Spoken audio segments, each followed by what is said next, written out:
What's going on, everyone? What is good? It is your boy Pat from Ambler filling in for one Gus Seminario alongside my guy. You see him everywhere here on EUP, making an impact as always. The impact player himself, Austin Hamill. Austin, what's going on, buddy? What's going on, Pat? How you doing, man? Well, listen, it's been a while since you and I got the tag team a little bit last week. I was on vacation with the fam, but you know, knows in the moment of the Phillies and all that stuff. However, we are going to talk about the Philadelphia Union because in 2 weeks' time, the Philadelphia Union get ready for their playoffs. And and right now the Philadelphia Union got to figure out who they're playing. But before we get into who they're take what's at hand, and what's at hand is a New England team fighting for seedings. This win should tell us all. Right now, we're locked at third. I don't think we can go any higher on the ladder, even if we get the 3 points or not. I think this is where we're locked in at. Do you think that Curtin will start his full starters? Do you think the stars get reps? How do you see this playing out? I feel like a majority of the starters will get reps, if not to actually begin the match, at least at some point, in the second half. But knowing that third place is the highest that you can go, still playing to maintain that position is going to be a good call. The big elephant in the room that I want to talk about in terms of Philadelphia right now, before we really get into New England, is from what I've been seeing from Tom Boggart and the Athletic, is what's been going on with the whole Bedoya situation, because this is starting to look like a really big black eye on the front office here. I'm rolling up my sleeves, so we're gonna dig pretty deep into this. We are taking off our gloves and pants are going around their ankles. Yes. Was announced on October 12th that, according to sources, the union informed Bedoya that he was not in the club's plans and was set to depart this winter when his contract ends. Also from the Athletic on the same day, probably about an hour or so later, big shout out to Tom Boggart and our good friend Jose Nunez for putting this information out there. Apparently, Bedoya approached Tanner and asked for some clarity on the situation and was told he would not be returning and that he'd need to find a new club. The conversation lasted, and I quote, less than 20 seconds, end quote. So I'm going to bring this question up to you and you out there as well. Is this really how you would expect an organization to treat somebody who's been here for 7 years and was pretty much the lifeblood of this team and sort of one of the key pieces to getting this whole transition going into what you are now? Is this how you treat one of the guys who's been pretty integral in your team's success? Sure, it may not be by scoring a ton of goals, getting a ton of points, but playing a ton of minutes, being an actual physical and emotional leader for this team, being a big part of trying to help sort of get some gun control laws going during the whole BLM movement that was going on. This guy has put a lot of himself into this club, and being from the tri-state area, I feel like I want to end my career is as close to home as possible. And what you're doing to this guy now, honestly, in my opinion, and from some other soccer pundits across the board, it's just borderline disrespect. And I wanted to know what you thought about that, Pat. Getting ugly at the wrong time. The front office and your leader is getting ugly at the wrong time. You're supposed to be maintaining focus on what's ahead. And I know Jim Curtin, who's trying to keep these guys level-headed. But how can you be level-headed if there's a confrontation between the front office and your star player? And like you said, the guy doesn't have a ton goal. He's coming down the stretch. But is that how the front office treats a star player? I mean, a legend, in this town. What when you think of Union soccer, you think of Bedoya, and when you disrespect this man, you don't think it's gonna put some scare, some hairs up. Other guys might want to get out of here. Um, Daniel saying, what's up, Daniel? I don't know, man. This is ugly ground they're about to get into, and you don't want this kind of maturosity, going on in your locker room when you're trying to have your focus on on the playoffs. Like, why would you do that? Like, this could get really ugly. This could be cause for a first round knockout because not everyone's focusing on the game. People are focusing on, now. So my thing is, you already have heat already. So in some ways, not as bad as this, but you already have heat with everyone chanting "Pay Wagner." It is that's been going around. Now all of a sudden, this falls on your doorstep. This is not a good look for that union's front office. Not a good look at all. They they better have a answer. Uh, wow, wow. Thanks to the fake account, I would imagine. But says Bedoya is wash. Wow. All right. I feel like the main thing to take from this is that this is exactly what you don't want to happen coming to the end of your season, going to potentially look like you're going to make another deep playoff run as this team is again seeing some decent success, not exactly the same success that we saw before, but this is not what you want coming into the end of the year. No, Not at all. no. Like this is a guy who, like I said, he was vital to the way this organization was built over the last 7 years. He was a key contributor in terms of the leadership for the players on this team. And then you add in the fact that everything that's going on with Kai Wagner too, like you're just piling, you're basically just punching yourself in both eyes right now as an organization and walking around with a pair of shiners and being like, yeah, we did this, so what? But the entire fan base, before, as you're sitting there staring at your own fists, are like, don't do it. You're going to look like an idiot because the second that you tell someone that you did this to yourself, you're going to look like a fool. That's exactly what they did. They pulled out 2 stick shooters, spun them around. They were like, cool, right? Bang, bang, shot himself in both feet. This is not the parting gift that you want to give this guy on the way out the door. This is really, really bad. This is really bad. And oh my gosh, like, you know, teammates, Carranza, but Gazdag, like what's going through their mind? Like, if they don't, how are they gonna feel when it comes down the stretch? How are they gonna be dealt with? You know what I mean? This is not a good look on the Union's front office. Again, this is giving more of a reason for stars not to want to come to Philadelphia. You want stars to come here. Again, the Sons of Ben, the whole you get the whole kabang. You get the Philly atmosphere. The stars, MLS players are not going to want to come here if the front office is shady. It's shady. Just when I thought the Sixers front office was shady, oh, hey, this has come to a screeching halt. Whoa, what's going down in that Subaru bar? What's going on? You can't have this going on in your front office right now.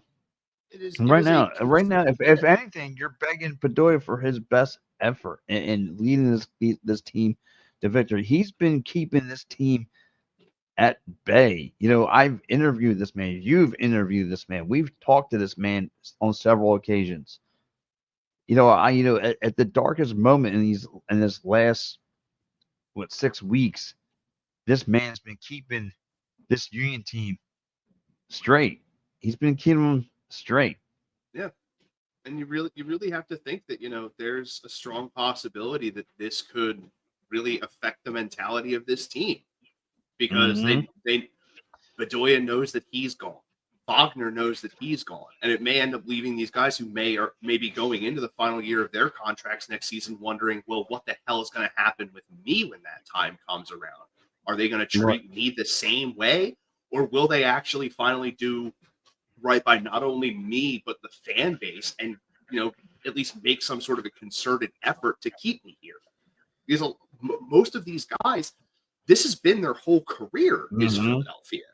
So like the This is prime all they know. examples, yeah, these two prime examples here, Kai Wagner and Alejandro Bedoya.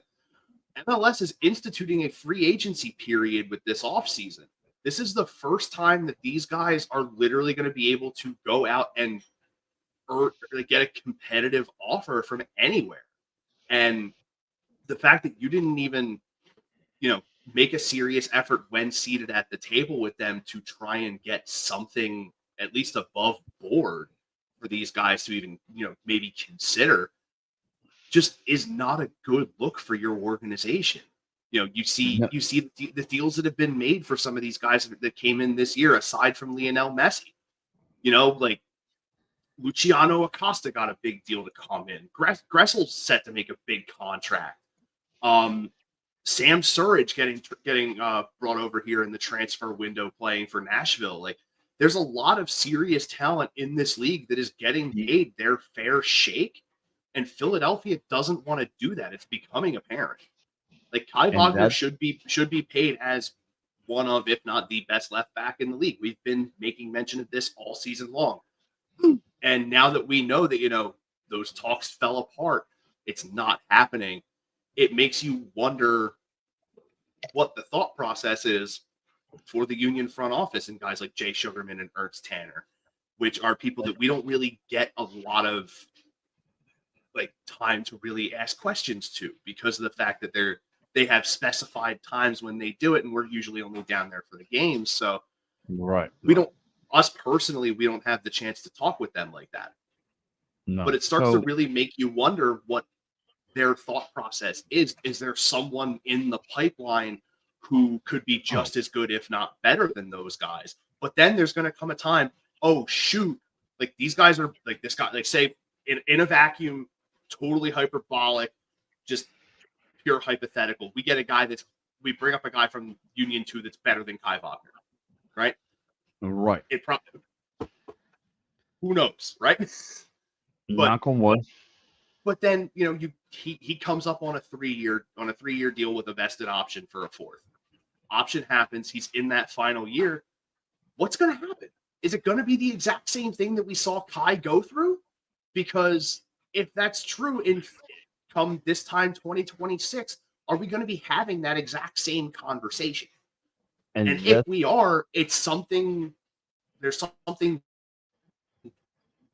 this is where you start. wrong with the way this front office wants to deal with these things. And like you want to try and you want to try and build success for a club without having to pay successful club money. But that ain't how it works. Look at every single sport in the world. The teams that are winning usually have high payrolls. The only team that was a prime like step outside of the box for that kind of thing was the Tampa Bay Rays. And like they had success, and like no one comes. The problem is they have all this success and no one comes to watch their product. So are we going to get to? Are we going to hit that point where like our team is successful, but no one wants to watch them because of how bad things are outside of the actual play? Or is it going to be one of those things where like, hey, we finally figured out what like that we have to spend money to make money, and we're finally doing that?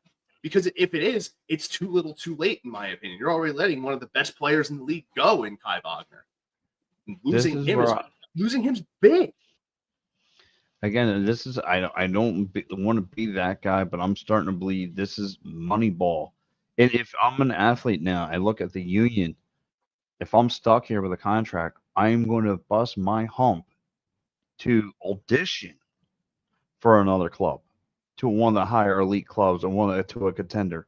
And the minute I put that other jersey on, I promise you, when I come back to Subaru Park, I'm going to punish that franchise. That's what you're thinking. That's what you're thinking at this point. I'm going to punish that franchise for the way they treat me for years. I could have been there. We've seen it, right? We've seen it through a lot of years of sports. Most recent I could think off the top of my head, good old cousin Jimmy Butler. What'd he say? Trade me for Ben Simmons, right? Okay. I'm going to make sure that came out of your mouth. Okay. Trade me for Tobias. Okay. Okay. And that guy has been a poison apple to the 76ers. And same Yeah, thing is going to wind up, and this is going to be the same kind of beefcake that it's going to wind up on the front of the Union doorstep. You don't want to pay the players, and guess what? Someone else will, and someone else is going to make sure you pay the piper for it.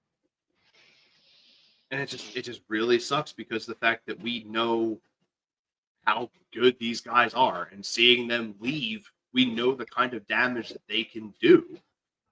And And like, granted, even if Bedoya is at that point where maybe 30 to 35 minutes is better for him as a player at this point, that could be a vital 30-35 minutes that you need a guy like him for. And even right, though, like the one commenter said, he could be washed. He could be. But do we know that for sure? That's the point that I'm trying to make. Is like if Bedoya were to come out at the end of this season after the playoffs are over and be like, I've decided I'm just going to retire, I would totally mm-hmm. understand. I would totally understand. You're on the higher end of 30. You've been doing this for a very, very long time, and the final stop that you have is here in Philadelphia, basically within 40 minutes of your home. Like it's the way that you should do it. It's the way that personally, for me, that's the way I see it. Like if you play a sport, the best way to end your career, regardless of where you played, unless it's a team that you played for your entire career, then stay there, hang it up there, be that legend. But if you bounce around all over the place and your hometown is like Cleveland, go home to Cleveland, retire. Like you're a legend in the city. Everyone knows who you are. Like that's the way I feel for LeBron. Like I personally, I'm in my brain, in a perfect world, when LeBron decides to hang it up, he goes to Cleveland and does that. Like that's where his legacy started.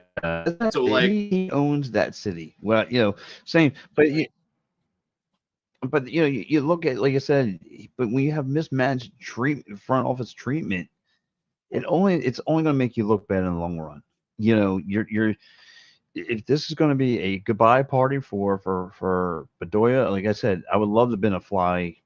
I would love to have been a fly on the wall during that press conference or that meeting between him and that front office. And it was probably goodbye time. I don't know what it is, but for your key, for a man who's been here as long as he's the face of Union soccer.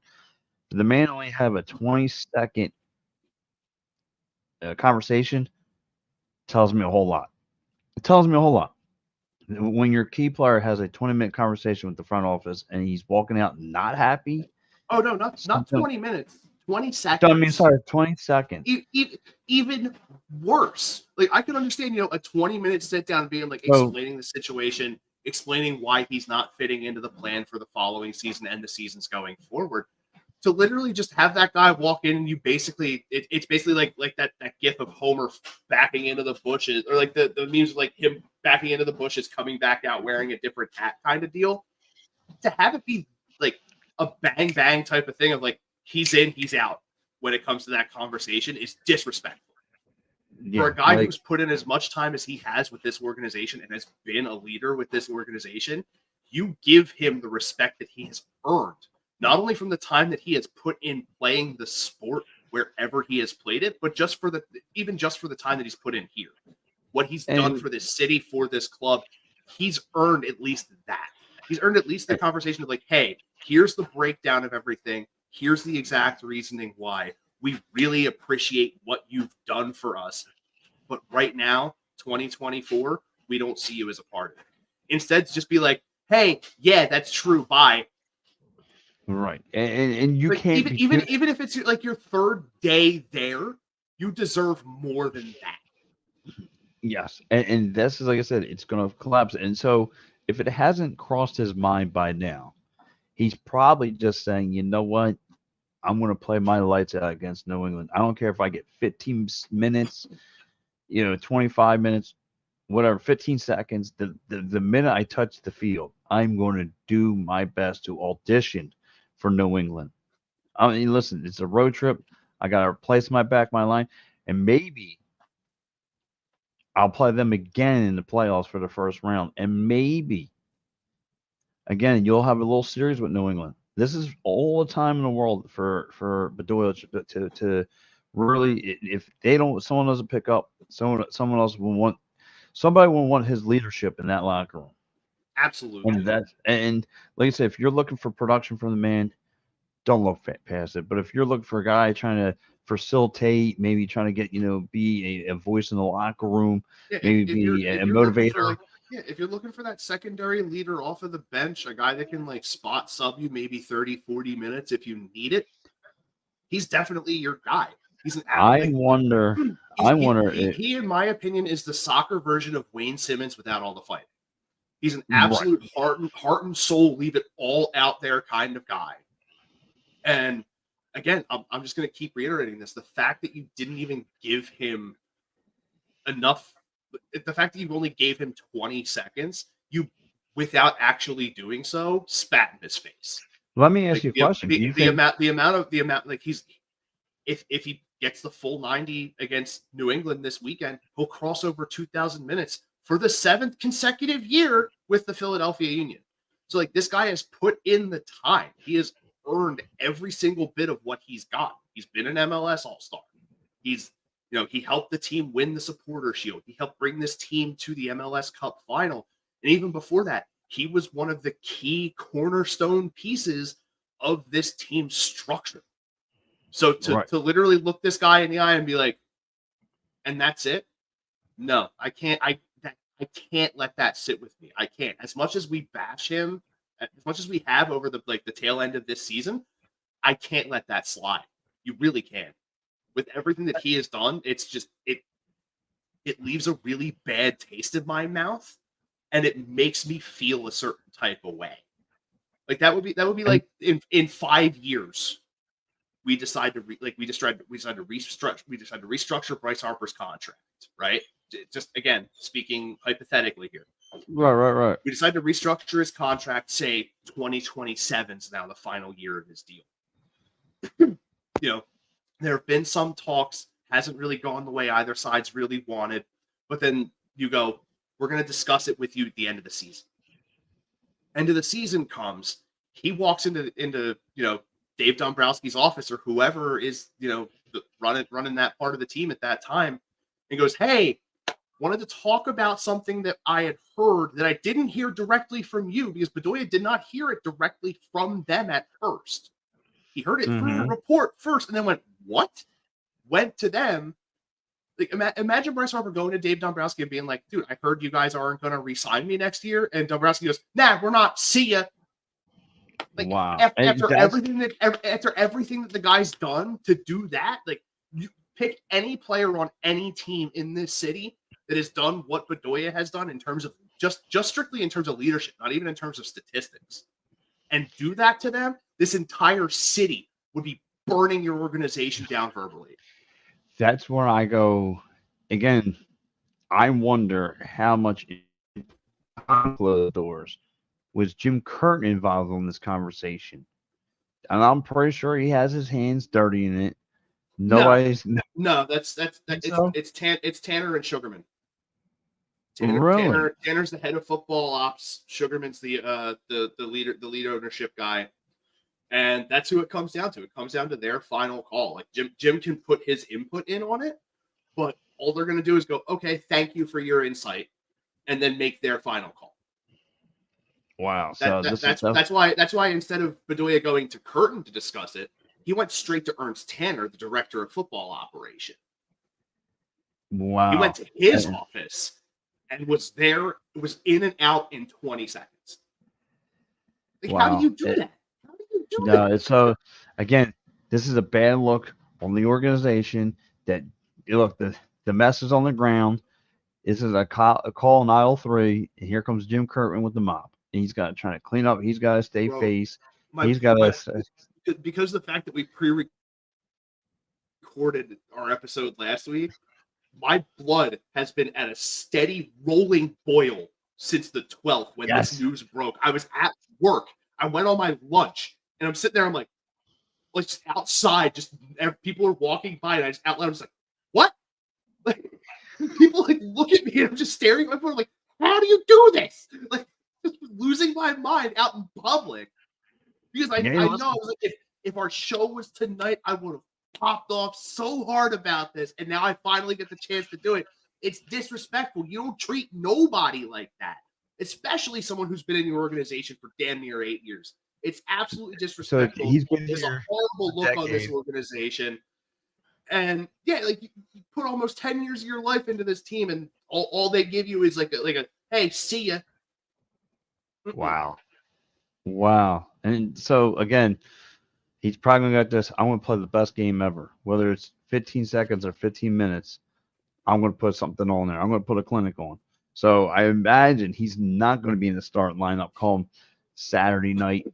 And by the way, every game for all you MLS heads out there, every game will be at 6 p.m. And the game will be up in New England. So trying to get, back on. I'm glad that Austin, I'm glad you brought this conversation because I was not aware this all went down the Union's front office. But hey, listen, it's a hot topic. We're going to get into that. We're going to get into some more X's and O's. So everyone stay tuned because we are going to play playoff scenarios and who will the Union wind up. But most importantly, we are going to break down this Union and how important it is to get a win over New England. We're going to do that, all that more in a couple minutes. Let's run through some ads here with here at EOP. So guys, stay tuned and check out some of the great ads here, and we'll get right back with the MLS conversation. All right, guys, if you're a Philly sports fan and you want to travel with your favorite team, then travel with the best. Go to phillysportstrips.com. They have self-travel packages and full travel packages available with round-trip flights from the Philadelphia airport. Packages include direct flights, 4-night stays, all-inclusive tailgate parties, lower-level group tickets. Whatever you want, you got it with phillysportstrips.com. If you want to travel to an upcoming Phillies game, make sure you check out Philly Sports Trips. And do not forget, Philly Sports Trips has all the away trips for the Eagles' upcoming 2023 season. Jump on it now because you do not want to lose out on all these great opportunities. Go to phillysportstrips.com. All right, and we got one more. All right, guys, let's talk about Cherry Law Firm. If you get hurt at work in a motor vehicle accident, personal injury, or affected by criminal law, you got to call David R. Cherry of the Cherry Firm. Call 610-565-0300 or go to cherryinjurylaw.com. Let David R. Cherry fight for your rights. Again, that number is 610-565-0300. That's 610-565-0300 or go to cherryinjurylaw.com. Let David R. Cherry fight for your right. Thank you, guys. Thank you, buddy. But yeah, let's get right back into the action here, Austin. Guys, if you're just checking in on the show, Austin broke out some news, but the front office disrespecting one Bedoya, pretty much tell him adios amigos. And so if you guys have any input about that, please chime in the show. And also looking at this New England and Union matchup. So Austin, take it away. Are you feeling victory? I mean, how do you see this playing out? I see that, again, it's been somewhat of a week since you and I have talked. So I want to quickly keep up with the New England Revolution. And they brought in on sometime last week, they brought in in the transfer window. They went out and go get what's his name, Henry Kessler. So can you give me a little update about Henry Kessler? Kessler is he gets a contract extension. Yeah, I'm very glad for him to get that extension. He definitely was deserving of it. I mean, just look at the players that this team has. Just the main two that I'm going to point out right off the bat are Carlos Gil and Gustavo Bo. Those two guys have been key to this team the entire season long. They're part of the reason why they're currently sitting. What was it? Fifth? Right, fifth. Yes. Sorry, my standings took a second to just refresh there. Yeah, currently sitting fifth. You're 3 points behind Philadelphia. So if you win, I mean, granted, your goal differential is lower. You would have to beat us 6-0 to even tie our goal differential to possibly have an edge. You would still end up finishing fourth, bumping Columbus down if they don't get a 3-point result over the weekend on decision day here, which is the final game of the season. So I mean, you would expect Philadelphia to run their full 11 because of the fact that New England still has something to play for, which is better positioning and a potential to knock us down a peg, possibly even have a loss and a win by Columbus could see us fall out of the top 4 completely and have to play on the road. So you have to play for 3 points here. Absolutely, you have to play your best guys available. Play the game that you are capable, you've been capable of playing throughout this season, and hope that it's not the play that we've seen over, since Labor Day, because this is Right. a vital point of the season that you need to get that 3 points, because it won't. What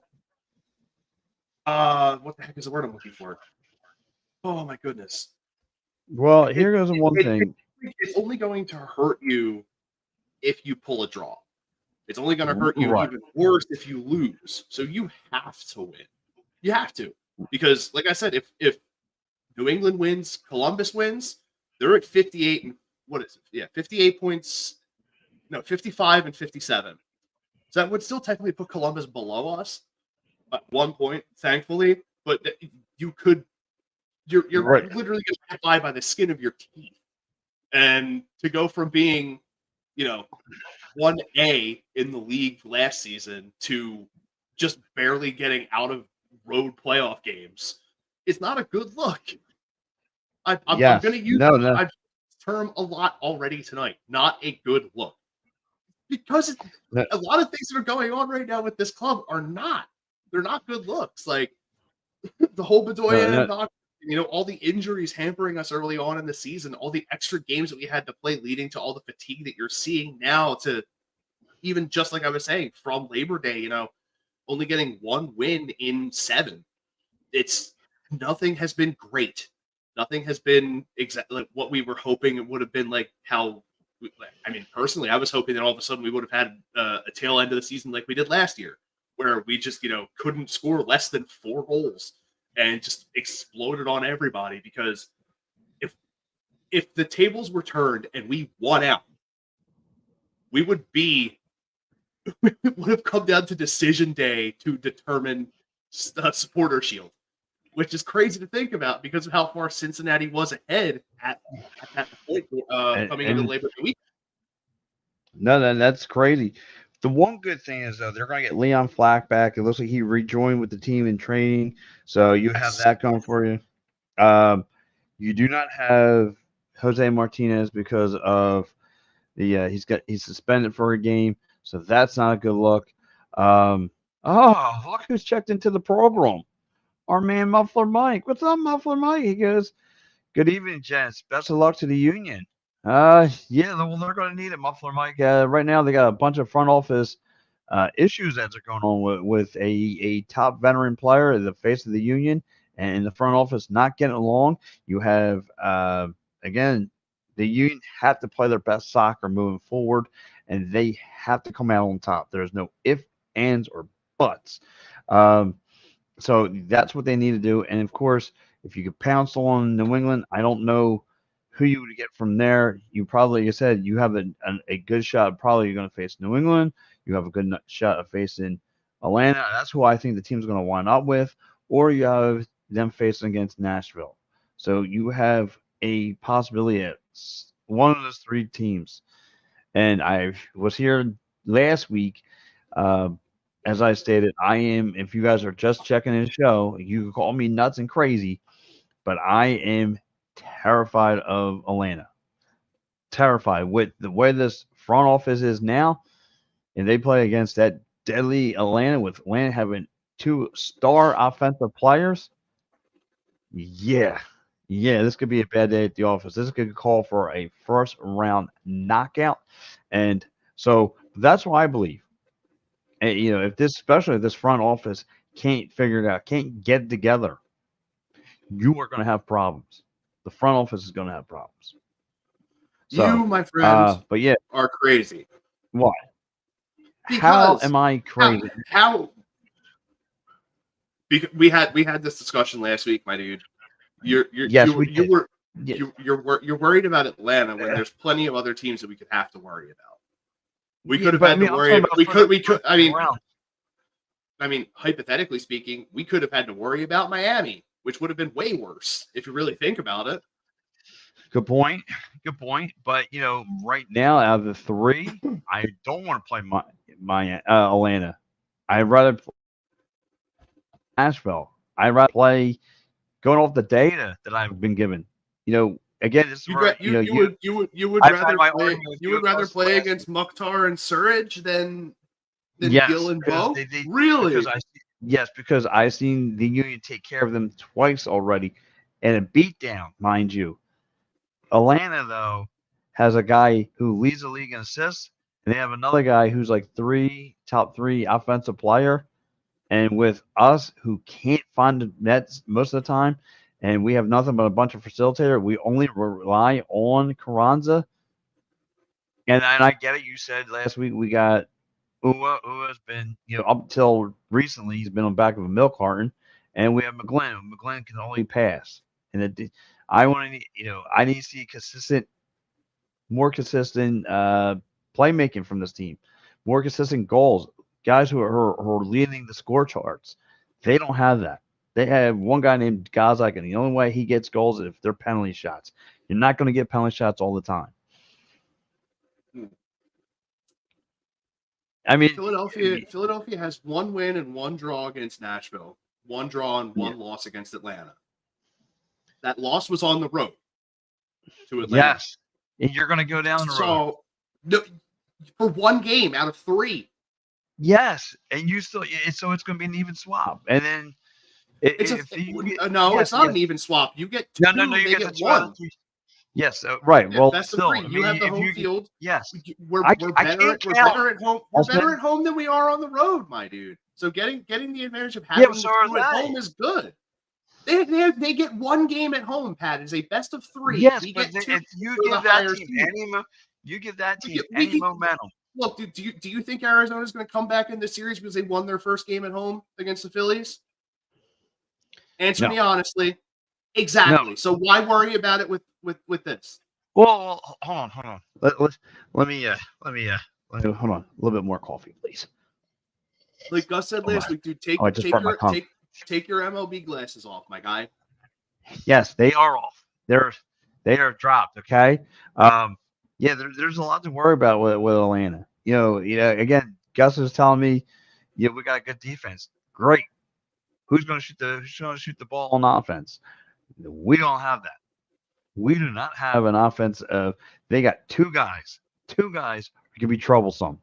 And if that last game, again, just like the Union normally do, they take their foot off the gas pedal. And what happened? The Atlanta just start creeping back into the game. They only lost by a point. I mean, I get a loss is a loss, but still. The way I see it, like I understand where you're coming from, but I personally think you're wrong. I'm always wrong. I don't see the issue with having to play against Atlanta right now. I'm totally fine with it. Which one would you rather play? Honestly, if I had my choice of who to play to start off the playoffs, New England. Well, yeah, they're easy. They're easy pickings right now. Compared to the other two teams, we're way better against New England. So I'd rather take them first round and then play whoever falls in behind them. You know what I mean? But as of right now, I if I had to choose between Nashville and Atlanta, I would take Atlanta.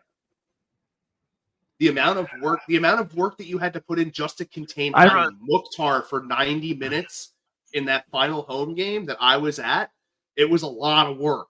Like you can see those guys. There were points where they were scrambling to get back to protect against Mukhtar. You don't have to worry. You don't like Almada doesn't he doesn't drive towards the net as often. He facilitates. Yes. More than anything. Yes, he does. Yakumakis is who you have to watch. So Yakumakis didn't score a goal against us in the match that we played against Atlanta. Mukhtar didn't score against us. True. Almada scored in the first matchup against Atlanta this season, or way early on in the season. So a lot has changed with our defensive scheme. A lot has changed with him as a player. So honestly, I'm fine with whoever we have to play, just because of the fact that we have the home field advantage. Yeah, but it would mean something to me if this team was playing well at home as a right. And I get it, injuries, the whole nine has stepped up against the Union. And yes, have they been losses? No, they're still getting points, and I get all that. It just worries me some that now with all this front office nonsense, it could be a big time distraction, and it could cause to a road of losing. Yeah, and then But it wouldn't really be. It would be more about. Then the question well, would be that it's not more about X's and O's anymore. It becomes front office issues. But exactly. when I look at this when I look at this Atlanta team, it just they got guys who are averaging 4 or 5 goals. I mean, we don't have that, and I know Gus was saying, was it last week? He was talking with you. He's talking about bringing Jose and all this other stuff. Uh, Jose Torres, Jose Torres might be getting a full start after this front office fight. So, um, yeah. yeah, Honestly, there's personally there's no way I start Joaquin Torres for this match at all. He may not even see the field. no, he's not. I mean, he Because doesn't even because see the field now. you That was look a at who waste the of a sub signing. you look at who all the sub choices are ahead of him already. Like I would honestly, if I had to choose someone to start, I would choose like Quinn Sullivan or something. Yeah, Quinn Sullivan's Like got speed. I would start Quinn Sullivan or I would start Jesus Bueno. Like those two guys are way more deserving of starting time than Joaquin Torres. Jose Jose brings more physicality where Sullivan's got speed. It depends what you want to do. Do you want to get physical in the beginning, or do you want to stretch the field and cause problems? I rather cause the problems by stretching the field. Make them catch up with you. Make them play the catch up game as far as defense. Put them on their heels early. That's what you're Yeah, gonna have to do. and it's very possible that if we run the 4-4-2 next season, that we shift the way the midfield looks from a diamond to a box.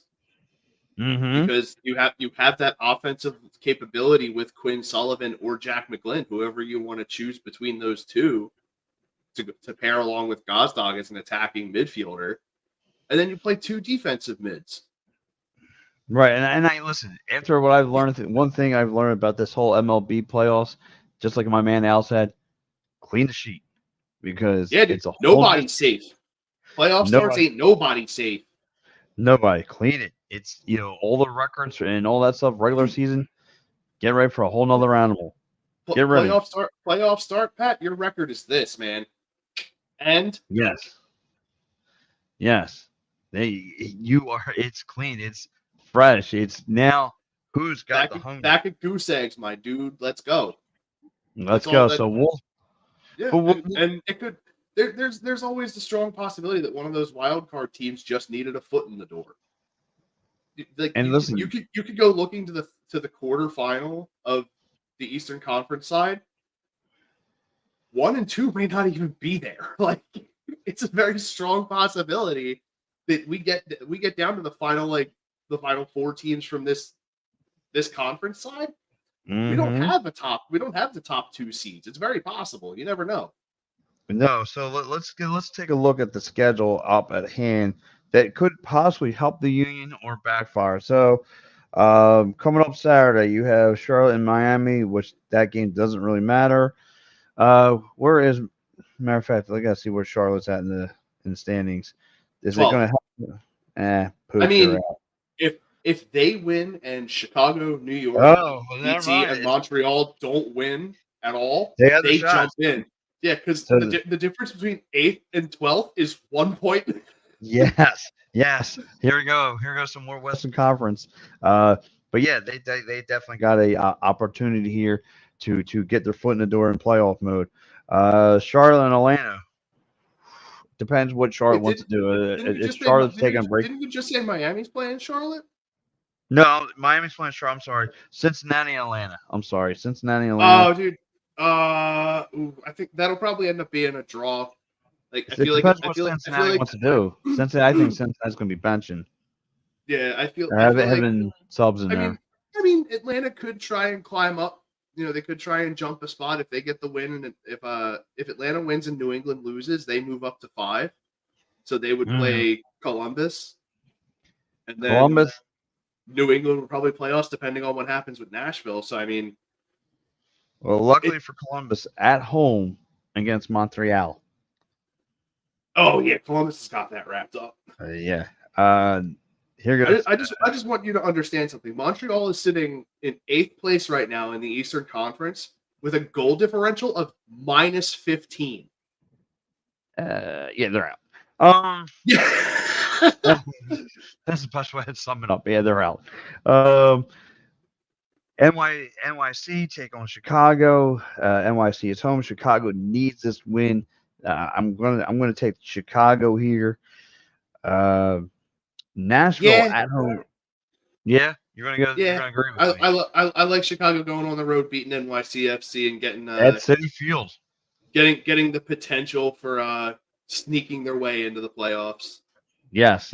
Nashville at home take on the Red Bull. I think you and I can both agree. I think Nashville takes that one. I think they're going to beat the brakes off. This is actually I would say that one of the toughest ones to look at. New England and Philly. New England at home, Philly coming up there, and I gotta give a plus to our guy Skylar and our guy Jose. Will be up there covering. They are hanging up there.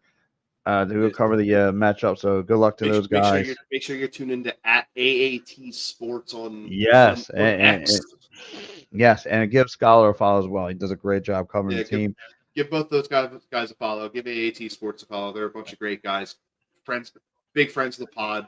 Yes, and we speaking of pod, we are gathering a union roundtable, guys, next week. So stay tuned for that. We do have a union roundtable at the studio with pretty much I call it the union press box.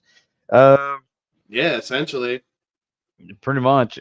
So here we go. Union Toronto FC taking on Orlando at home. Orlando, I would think, is going to take the dub, but don't. Yeah, I mean, there might be hiccups somewhere. That might be the hiccup game. Yeah, Orlando's ranked 2. Toronto is ranked worst in the league. So I'm going to go Toronto. I think Toronto takes them right out of the cold because it's going to go right into the cold weather, and I think Toronto pulls the upset and calls the hiccup. Wait, for Orlando. Is it in Orlando or is it in Toronto? No, it's in Toronto. Either way, Orlando's got that. Toronto has barely managed 4 wins all season with a goal differential of they embarrassed us. -31 goal differential. Do you really think they're going to beat 2 of the top 4 teams in the tail end of the season? Hey, I'm just saying that's my trap game of the week. That is going to be my trap game of the week.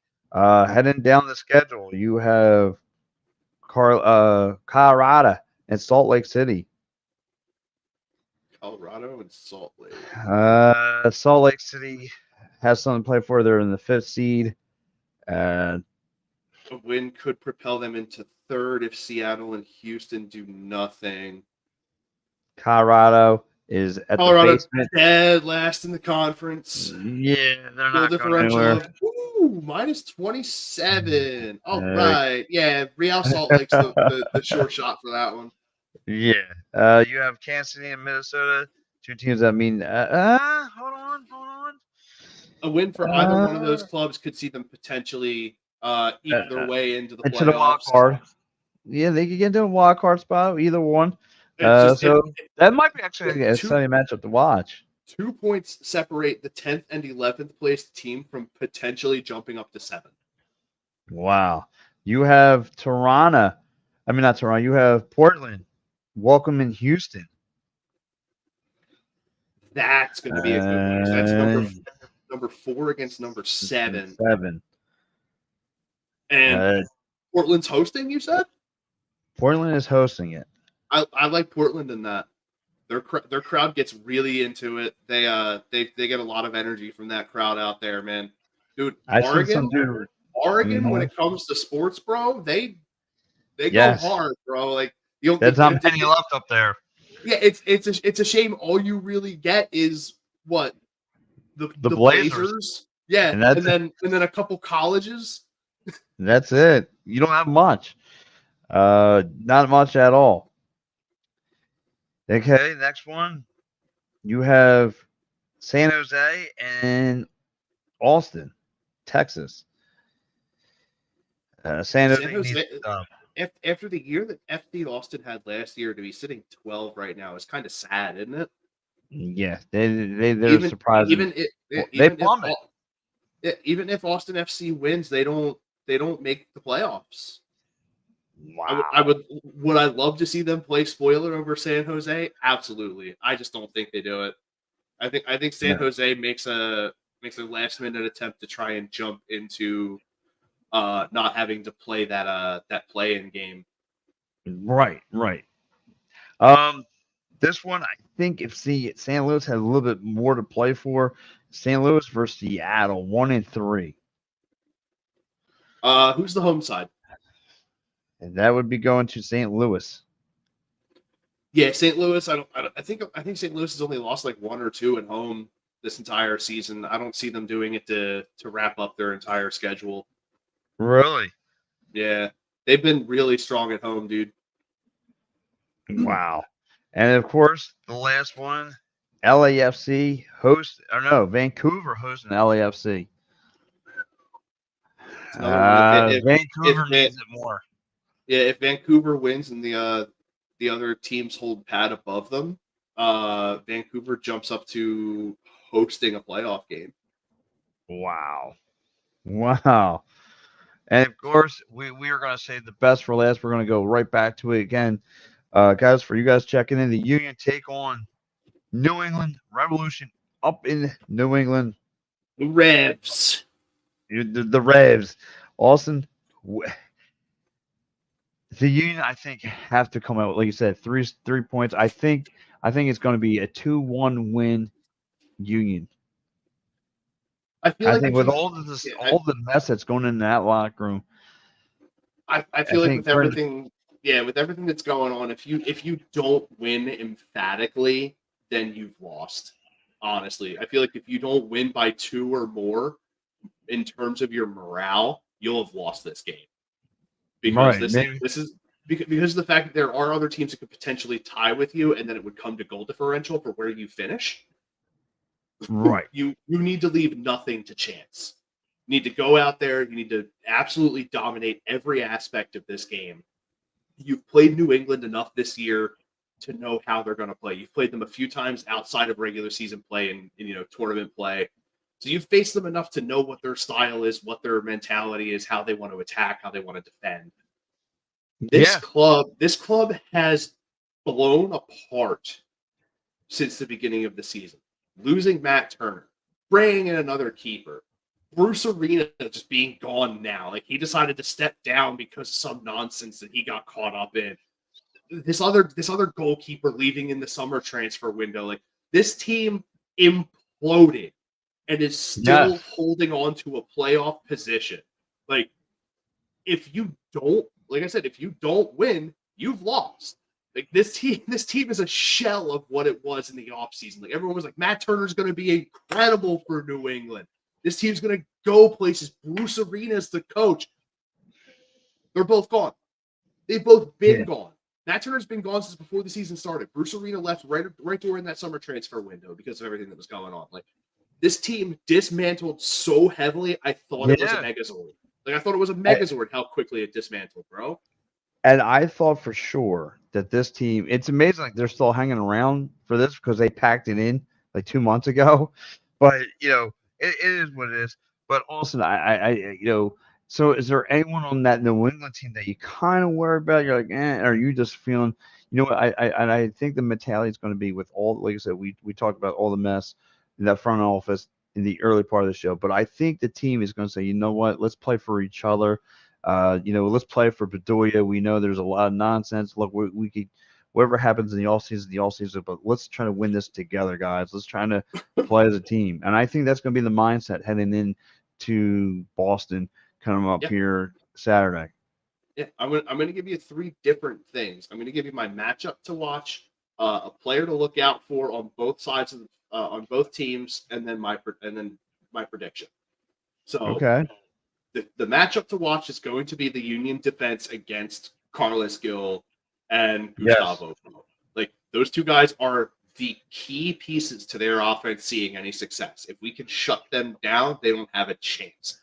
Same thing on the opposite side for New England's key to playing against us.